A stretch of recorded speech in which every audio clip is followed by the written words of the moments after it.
Over the next month or so, we'll be dealing with a lot of different things in physics that come down to an attribute of simple harmonic motion. And it's kind of a fundamental that's obvious in several areas when we get into light and sound and waves and things of that nature. And what we're going to do, what we're going to look at, that's a fundamental, this idea of simple harmonic. Okay, that's a repetitive back and forth movement. Okay, you get a back, you get a forth. Okay, this is what's called oscillate. It can also be up and down. You can go down and you can go up. Okay, it ends up, coming back to where it started. This is a complete motion, is back and forth. It's around this equilibrium idea. There's equilibrium somewhere. Okay, it's trying to get back to equilibrium. Usually equilibrium is right in the middle of the back and the forth. So we're going to be looking at waves, pendulums, springs, right? Pendulums are for like grandfather clocks and things like that. Metronomes in music. A bunch of different types of waves. There's water waves and sound waves and light waves and all kinds of things. Or it could also be springs, like the springs that are in a strut on your car. Okay?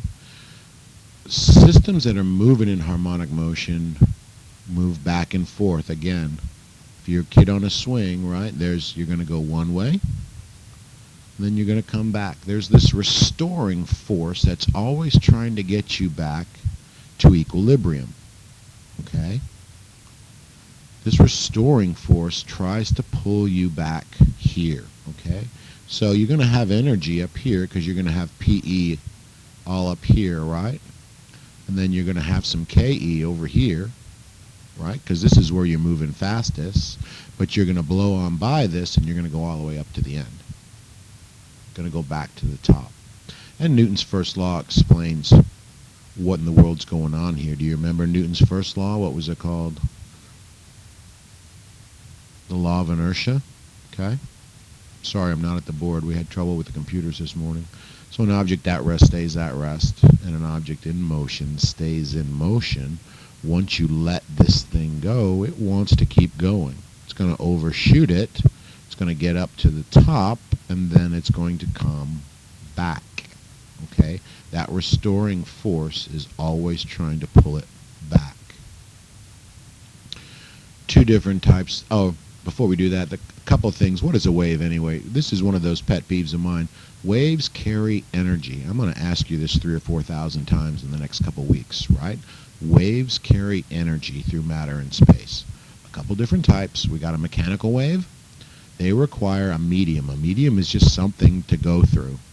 Or you have electromagnetic, okay? Doesn't have any medium. This is like light and radio waves, the sunshine, okay? There's no medium in outer space for this to go through. Okay, but mechanical waves like sound and water, those waves need to go through something in order to continue moving. You could have a pulse. A pulse is just going to be like one wave, right? A continuous wave would be like that. Okay, this continuous wave is also a periodic wave. The pulse is just going to be one wave. A pulse would be like if you snapped your finger. Okay? The continuous wave is if you played a constant A note on a saxophone. When we come down to the different types, we're talking about one type is a transverse wave. They usually fall into one of two categories. Okay? You can kind of get the outline of the wave here. Okay, so if we're going across that way, our wave motion is that way. Okay? That's the entire wave. But the particles inside the motion, inside the wave, the particles are going up and down. Okay? So the particles are perpendicular to the direction that the wave travels. Does that make sense? So the wave is going to be going like that. The particle motion inside of here is up and down. Okay? And this is old school stuff. You got the crest, the parts, you got your crests. You had this in middle school. You got your troughs. The amplitude is not the distance from the crest to the trough.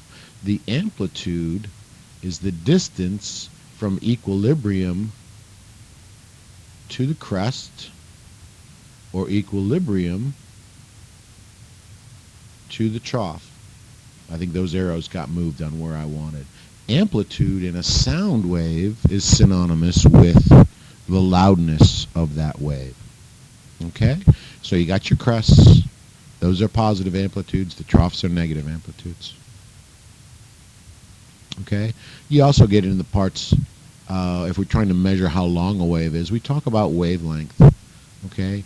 That's the distance between two successive parts of a wave. Usually we try to do what?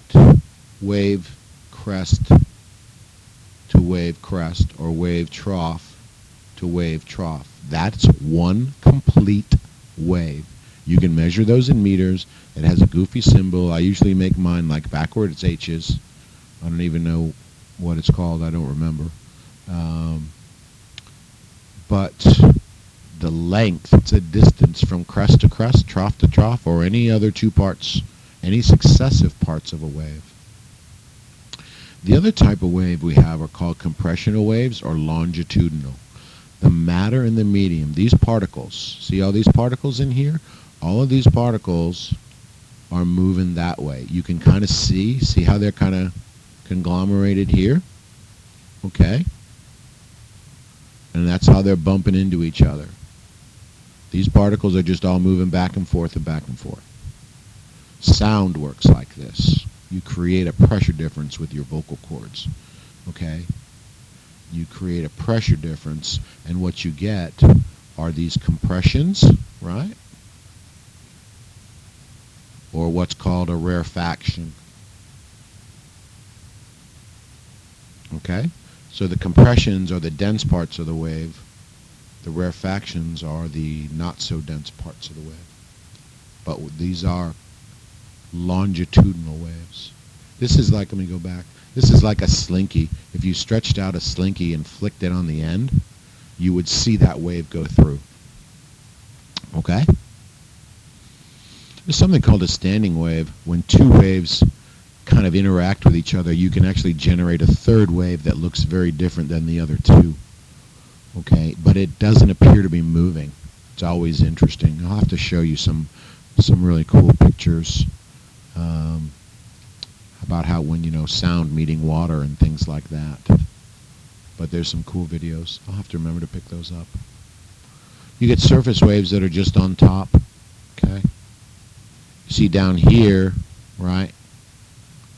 The particles are all spaced. Relatively the same. Okay? But remember, and these are water waves. The bottom on a water wave is not moving the same way. Remember, waves transport energy. And when you get breakers, what happens here is if this distance gets smaller and smaller and smaller as the waves come into shore, right? If this is your shoreline and there's your beach, once these waves hit, they curl over and fall. Some other definitions: the period of a wave. Period T is the time for one. Okay? The unit is seconds. So if, got to think of where's one complete wave here. Well, that's one complete wave. So what's the period here? How many waves do you actually have? So the period, you just look on this graph, and this is 0.00227.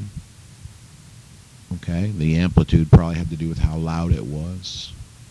You get the frequency of wave, which is simply, let me switch this graph up for you real quick so you can see some stuff. Okay. The frequency is the number of waves that pass a given point each second per second. Okay? There it is. It's called a hertz.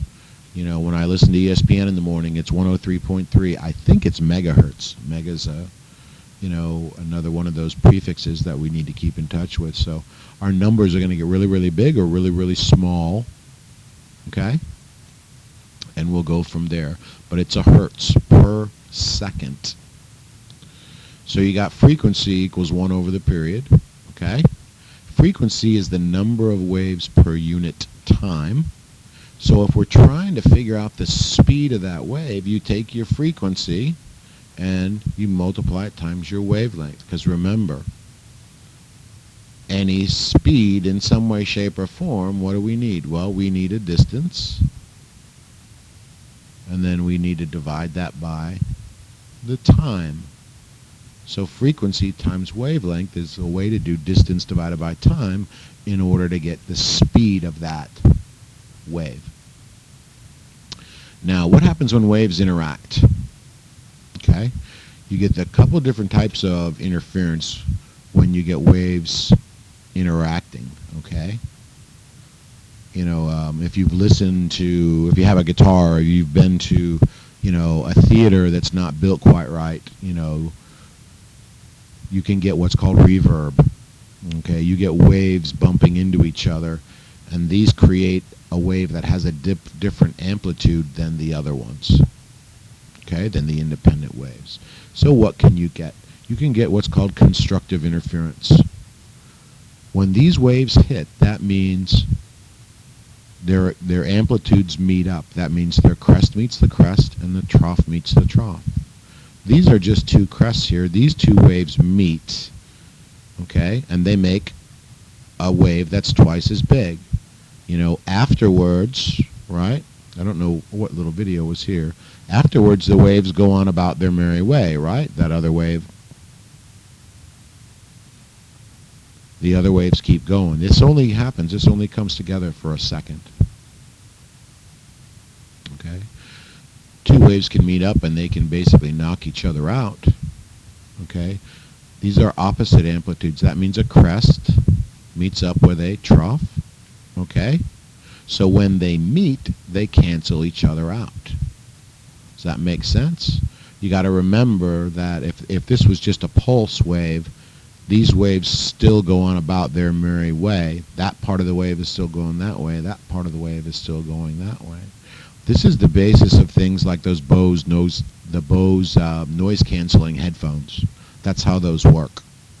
They create a sound that's in direct opposition to the natural sounds that are around you, so it cancels all sound out and it becomes nice and quiet. When we talk about waves, wave phase, you're in phase. If you're in phase, your crest meets crest and the trough means trough. Meets up with trough, okay?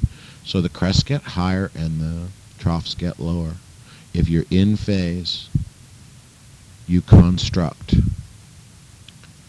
Okay? Other types of wave behaviors. Waves can bounce off the side walls. You got that angle there equaling that angle there. You've got an angle of incidence and an angle of reflection. Oh, I spelled that one wrong, didn't I? Okay?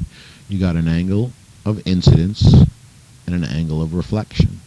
It's just sound bouncing off walls. We've all heard it. It's like an echo. If you're lost in the Grand Canyon and yell for help, you're going to get a sound wave bouncing off that wall.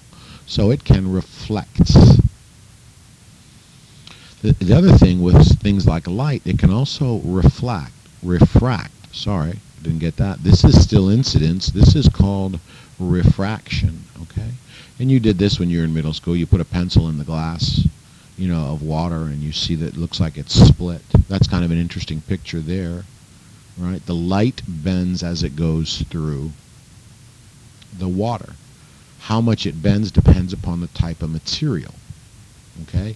Each material has its own what's called an index of refraction, okay? And that's one of the ways like forensic scientists can figure out what type of glass something was or what type of liquid some things are, is you shoot a ray of light through it and you see how much it bends.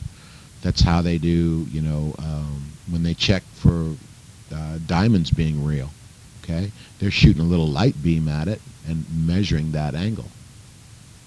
You can also get this idea of diffraction, okay? You get these waves coming along, it's trying to go through a hole. Basically, it's around a barrier. So this part of the wave here is unaffected. This part gets dragged back and there's a little bit of friction, okay?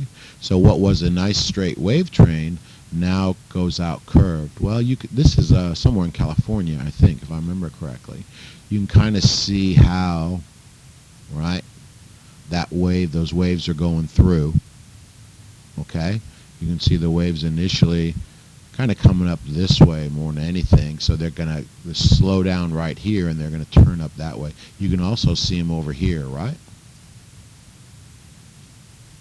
Okay, so it's called diffraction when you bend around a barrier. Okay, so other things that you need to remember. You got types of waves, right? We talked about longitudinal. We talked about transverse. Okay, other thing we talked about was structure.